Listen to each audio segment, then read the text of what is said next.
E a gente segue por aqui no YouTube, né? E também no nosso noticiasagricolas.com.br.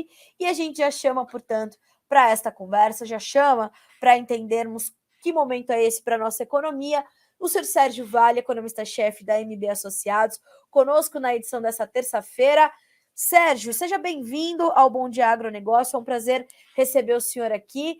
E, de fato, marcamos os 100 dias de governo, agora é entender o que vem pela frente, né? Seja bem-vindo. Bom dia a todos, prazer estar aqui conversando com vocês. Olha, Carla, esses 100 dias de fato foram bastante tumultuados. A gente teve a invasão dos três poderes no começo do ano, em janeiro. O governo teve dificuldade de mandar propostas ao longo desses 3 meses. A gente saiu com arcabouço fiscal só agora nos últimos dias. Então foi um governo que começou tumultuado, estava ainda se encontrando e tomando pé do que era relevante do ponto de vista econômico. Pega, por exemplo, o arcabouço fiscal que a gente comentou, era para ter saído já desde no início do governo com o arcabouço fiscal. O governo não veio com arcabouço e teve que mudar a rota do que ele estava planejando, que era lá para maio, junho, que ele queria apresentar esse arcabouço. Teve que apresentar antes, porque o Banco Central estava sinalizando como era essencial a gente ter esse arcabouço fiscal para pensar em baixar a taxa de juros e reorganizar a economia brasileira. Então foi um governo que estava se encontrando ao longo desses 100 primeiros dias. Agora é um problema isso porque a gente perdeu um período precioso, né? O início de governo, em geral, tem um capital político maior do que o resto do mandato. É um momento para a gente aproveitar para apresentar medidas que sejam propositivas e, com isso, também conseguir o apoio do Congresso nesse início de governo. De certa forma, a gente perdeu parte desses 100 dias, especialmente na questão econômica, que a gente poderia ter avançado com mais coisas. Agora, no arcabouço fiscal é a grande questão que vai ficar aí pela frente, né? Veio um arcabouço fiscal intermediário, não é o melhor dos melhores que a gente poderia ter, é o que se pode ter num governo que está olhando um pouco à direita no Banco Central, um pouco à esquerda falando para a turma interna, especialmente do PT. Então ficou um certo Frankenstein, ficou um arcabouço no meio do caminho, não vai conseguir entregar todos os resultados que a gente precisaria do ponto de vista fiscal e vai ser um desafio ao longo dos próximos anos para fazer esse arcabouço funcionar e ajudar o Banco Central a baixar a taxa de juros, né, que é o grande desafio do governo, o grande desejo do governo, mas eu tenho dúvida se esse arcabouço, de fato, é o que vai fazer isso acontecer com tanta clareza. E, Sérgio, o que no arcabouço fiscal lhe sinaliza justamente essa dificuldade que essa nova regra fiscal, que ainda precisa ser debatida no Congresso, eu queria também a sua expectativa para isso, o que lhe sinaliza nessa nova regra essa falha ou esse gap que a regra tem neste efeito que o governo deseja ter para ter espaço e ambiente para baixa na taxa de juros? O problema do arcabouço fiscal, e é um problema crônico de arcabouços fiscais no Brasil, de regras fiscais no Brasil ao longo dos últimos anos, é que a gente tem um arcabouço fiscal que não consegue estritamente agradar a gregos e troianos, né, os dois lados da equação, né? Nesse caso, a gente fez um arcabouço fiscal que colocou um piso de crescimento para o gasto e um teto, vai crescer entre 0,6% real por ano e 2,5% todo ano, mas fez com que o ajuste acontecesse integralmente do lado da receita, né? Dado que você vai ter um crescimento de gasto constante ao longo dos próximos anos, para gerar os superávites primários, né, a diferença de receita e despesa que a gente vai precisar, quem vai ter que fazer o grande trabalho disso acontecer é a arrecadação. Na minha estimativa, Carla, a gente vai precisar aí de 350 bilhões de reais a mais de arrecadação de hoje até 2026 para conseguir entregar esse superávit primário que o governo está projetando, que por si só já é pequeno. A gente está falando de chegar a um superávit primário de 1% do PIB em 2026, que não estabiliza a dívida. Para estabilizar a dívida, a gente precisaria ter um superávit entre 2% e 3% para conseguir manter a dívida pública no patamar que ela está hoje, né, estável. Então, assim, é um superávit primário que já é pequeno, mas mesmo sendo pequeno, para consegui-lo, a gente vai precisar de um aumento forte de arrecadação, que significa, no final, nas minhas contas, um aumento de carga tributária de cerca de 2 pontos percentuais até 2026. Então, qual que é o problema? Gasto a gente consegue controlar, agora receita depende de crescimento e depende de medidas no Congresso para fazer essa arrecadação acontecer. Então, assim, ela está em aberto ainda, a gente vai precisar esperar ver o esforço do governo e do Congresso para conseguir aumentar essa arrecadação nos próximos anos. O governo fala muito em gasto tributário, nas desonerações, mas o efeito de receita aqui é relativamente pequeno, a gente vai precisar de alguma coisa maior. O único caminho que eu vejo acontecendo nos próximos anos para essa arrecadação de fato crescer é a reforma do imposto de renda ano que vem. Né? A de bens e serviços esse ano provavelmente vai ser de carga tributária neutra, espera-se, e a reforma do imposto de renda ano que vem provavelmente vai fazer um aumento de carga tributária da população mais rica. E aí a gente imagina que com isso o governo consiga fechar essa equação que por enquanto não está fechada e que, como eu disse, infelizmente vai ser integralmente via arrecadação e não via ajuste de gastos. Sérgio, e como é que você imagina que vai acontecer essa discussão no Congresso Nacional, uma vez que a gente tem ali, né, principalmente na Câmara dos Deputados, um número ali de parlamentares e as bancadas fortes, a oposição fortalecida ao governo esse ano? Como é que a gente deve ver isso sendo discutido, principalmente por conta dessa interferência política e ideológica que deve acontecer efetivamente, né, embora não seja o ideal, porque a gente está discutindo uma questão técnica, né, mas como é que o senhor imagina que vai acontecer essa discussão no Congresso a partir do momento em que o texto legal do arcabouço fiscal chega até os parlamentares? Eu tenho a impressão, Carla, que o Congresso tem o senso da importância do arcabouço fiscal nesse momento para o país e eu acho que a gente vai conseguir aprová-lo sem grandes mudanças. Até porque na questão das emendas parlamentares, a gente vai voltar às regras anteriores, isso vale para educação e saúde também, que é o seguinte, a receita cresceu 100, gastos com emendas, com saúde e com educação vão crescer 100. Então, assim, as emendas, de certa forma, estão preservadas, né? As emendas parlamentares de relator, toda essa discussão que a gente viu acontecer nos últimos anos, isso ajuda o Congresso a ser menos refratário ao arcabouço fiscal e aprová-lo com mais celeridade, que eu acho que vai acabar acontecendo. Né? O Lira já sinalizou nesse sentido de aprovar com uma certa rapidez, o Pacheco também no Senado está com uma boa vontade, então acho que a gente consegue aprovar até o final do primeiro semestre sem muita dificuldade o arcabouço fiscal. Eu acho que em termos de reformas esse ano, Carla, o mais difícil, mais complicado historicamente, como a gente sabe, é a reforma tributária, né, de bens e serviços, que está vindo aí pela frente, né, o misto da PEC 45 a 110, ela provavelmente, tudo dando certo, ela consegue ser aprovada na Câmara e no Senado mais para o final do ano. Mas o arcabouço fiscal, como foi colocado, eu acho, e como eu falei, é um caminho intermediário, né, e o Congresso sabe que, sendo um governo de esquerda, tem essa percepção de gastos diferente do que foi os governos anteriores, eu acho que vai acabar sendo aprovada sem muita dificuldade. Quer dizer, não vai haver resistência por parte de um Congresso que é centro-direita de aprovar um arcabouço fiscal, por mais imperfeito que seja, mas é uma sinalização, é uma regra que se coloca aí pela frente que a gente precisa acompanhar. E só um ponto adicional, cara, que a gente precisa ver na medida que vai ser mandada para o Congresso é que penalização que você vai ter.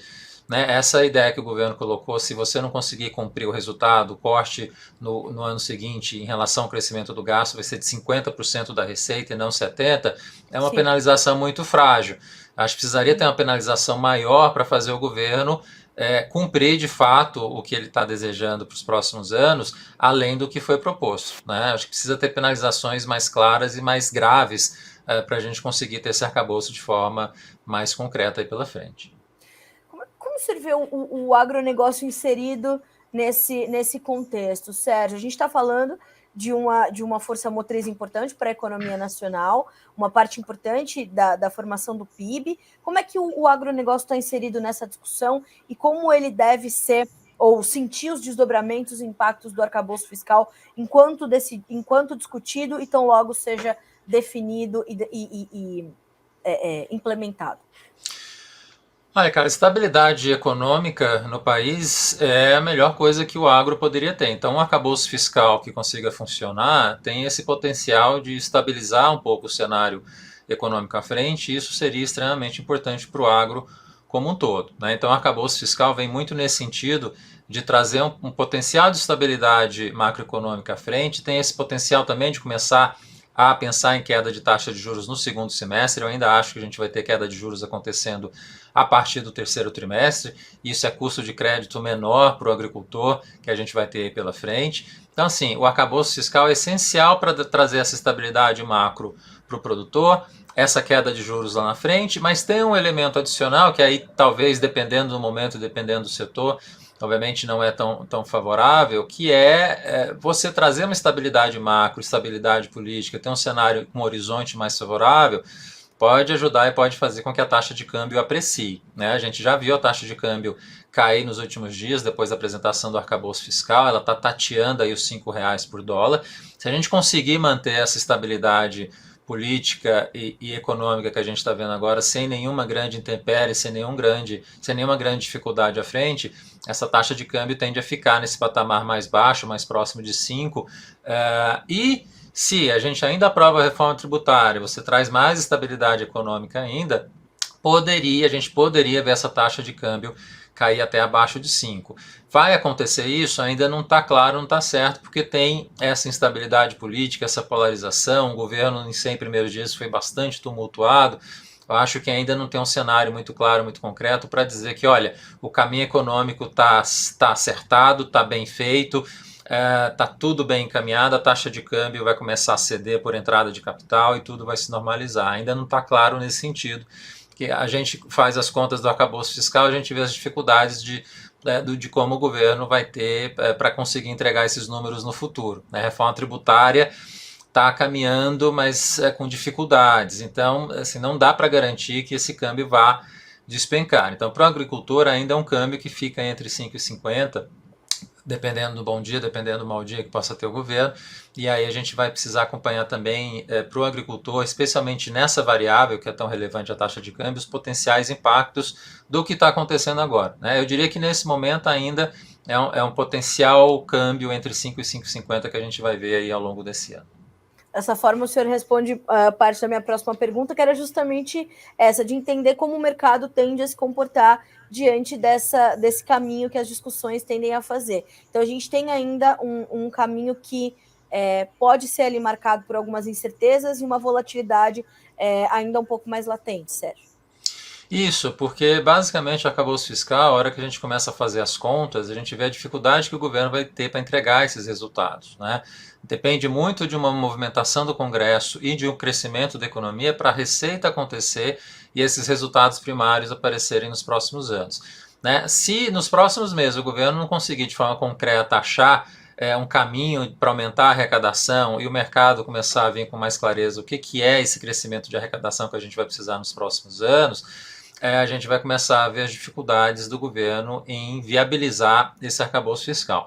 No final, Carla, assim, é o que a gente poderia ter, não dava para ser muito diferente, é como o próprio ministro Haddad falou, ele tinha que agradar o Roberto Campos e a Gleisi, né, tinha que agradar a direita e a esquerda dentro do governo, né, e ele ficou no meio do caminho, era o meio do caminho possível que a gente tinha para entregar, e é um meio do caminho que não é de todo desastroso. Ele tem bons pontos, ele tem essa ideia de você pelo menos controlar o gasto no intervalo. A gente precisa lembrar que até a regra do teto em 2016, o gasto real público no Brasil crescia na média entre a década de 90 até o momento da regra do teto ser implementada, 6% ao ano de média em termos reais. Então a gente está falando de um gasto aqui que está limitado a 0,6% a 2,5%.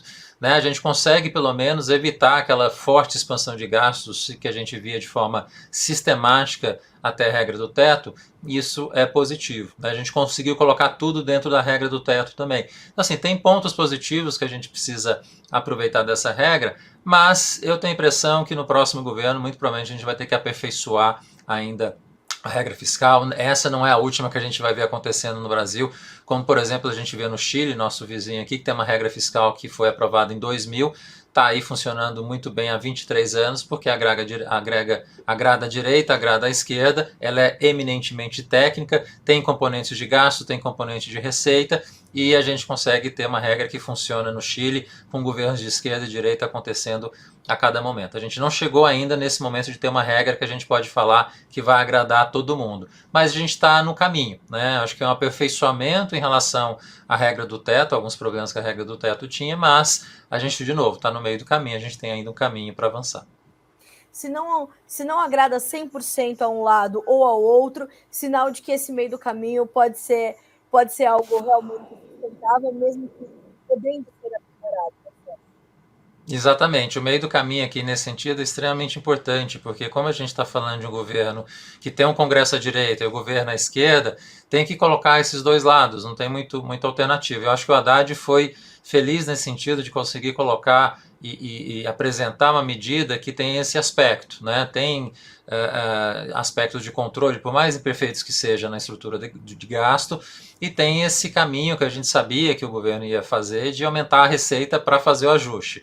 Né? Governos de esquerda, em geral, não fazem controles fiscais via corte de gastos, faz via aumento de arrecadação. Isso é histórico em governos de esquerda, não seria diferente aqui, a gente já estava esperando isso.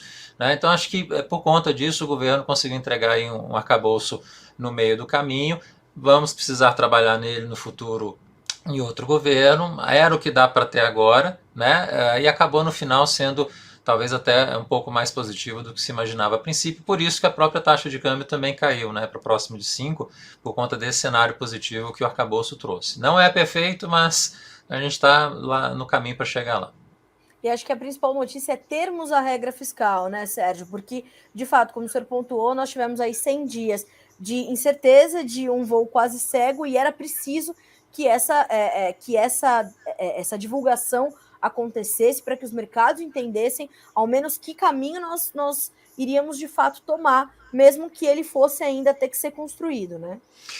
Precisava muito, Carla, porque os sinais iniciais do governo no final do ano passado foram ambíguos, né? Na verdade foram bastante complicados. A gente teve a PEC da transição, que aumentou o gasto público de repente em quase 2 pontos percentuais, Exato. teve um pacote fiscal muito frágil no começo do ano, então a sinalização do governo no início de governo é que a questão fiscal não era relevante, pelo contrário. Então isso trouxe muita turbulência, muita incerteza, demorou um certo tempo para o governo, especialmente o Ministério da Fazenda, entender que, olha, a questão relevante que a gente precisa lidar era a questão fiscal, né? Então, de janeiro até março houve esse entendimento, a gente conseguiu apresentar esse arcabouço fiscal. Agora, Carla, tem o ponto adicional aqui, olha, o governo apresentou esse arcabouço fiscal com a ideia de que apresentou, o Banco Central já pode baixar a taxa de juros. Não é bem assim. Né? Esse arcabouço foi apresentado, tem que passar no Congresso e tem que ser crível no sentido dele performar, né? Dele acontecer ao longo dos próximos meses, ao longo dos próximos anos.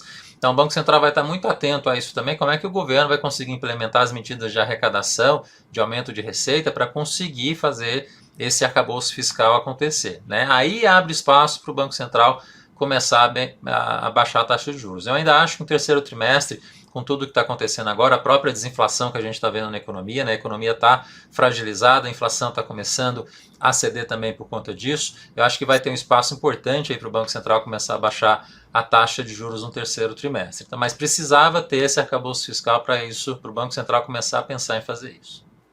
Bom, Sérgio, mais uma vez eu lhe agradeço pela, claro, né, sempre muito competente e completa análise. É sempre um prazer ter o senhor conosco aqui no Notícias Agrícolas e fico feliz de estarmos juntos hoje no Bom Dia Agronegócio. Portas abertas sempre para suas análises brilhantes. Sérgio, obrigada mais uma vez. Bom trabalho para o senhor, boa semana, até a próxima. Obrigado, Carla, foi um prazer, até a próxima. Estou aqui para vocês de novo quando precisar. Obrigada, o prazer é nosso. Bom trabalho para o senhor, boa semana, até mais. Para vocês também, até a próxima. Bom Tchau, tchau. dia, até. Bom dia. Senhoras e senhores, Sérgio Vale, economista-chefe da MB Associados, conosco na manhã dessa terça-feira, para nos trazer, portanto, não só um pequeno balanço, né, também destes 100 dias, hoje da perspectiva econômica, ontem trouxemos a perspectiva política, hoje a perspectiva econômica e, claro, as expectativas em torno do arcabouço fiscal, porque apresentado pelo ministro da Fazenda, pelo Ministério da Fazenda, né, toda a equipe econômica do governo Lula trabalhou, então, em cima disso, trouxe esta nova regra fiscal para o Brasil, que agora será debatida no Congresso, e segundo as expectativas de Sérgio Vale, nós temos, então, um Congresso talvez menos refratário a esta nova regra, que deverá ser discutida, e segundo o Sérgio, devendo passar sem grandes e profundas mudanças. Então, devemos ver aí ainda os desdobramentos disso tudo, uma volatilidade um pouco mais latente nos mercados, até que a gente veja o que realmente se estabelecerá para a nossa regra fiscal aqui no Brasil. E enquanto isso acontece, devemos ter ali uma taxa de câmbio também importante para o agronegócio e para o produtor brasileiro entender, variando de R$ 5 a R$ 5,50, a depender aí dos bons e maus dias que teremos ainda no mercado, que é normal, natural. Eu sempre costumo dizer que o mercado é um organismo vivo, né? E por isso vai ter esses maus dias, esses bons dias.